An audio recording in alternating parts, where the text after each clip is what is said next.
Первые дни весны – период выхода медведей из зимней спячки. Но у ингушских косолапых друзей можно считать, что ее практически не было, а виной всему бесснежная и теплая зима. Отсюда медвежьи следы, довольно часто встречающиеся в лесном массиве.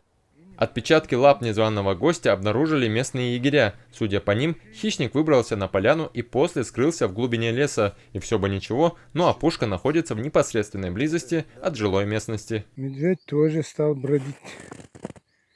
Не знаю, что этому косолапому не спится. Соседство с косолапом местных жителей, конечно, не обрадовало, но специалисты спешат успокоить. За все время наблюдений нет ни одного случая нападения хищников на людей. Спячка медведя сократилась с 3 до 1,5 месяцев.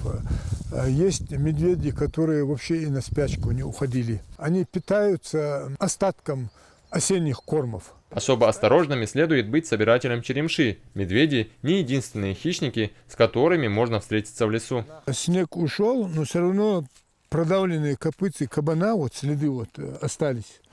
Да, это дикий кабан. Довольно такой средний кабан был. Они бывают одиночки, бывают с гуртом гуляют, там численность большая у них бывает. Сезон охоты закрыт, подходит к концу и срок сбора черемши, но работа у защитников леса меньше не становится, ведь контроль за обеспечением сохранности всех видов животных и борьба с браконьерством ведутся круглогодично. Ислам Дударов, Малскигиев, Дэни Тимурзиев. Вести Ингушетия.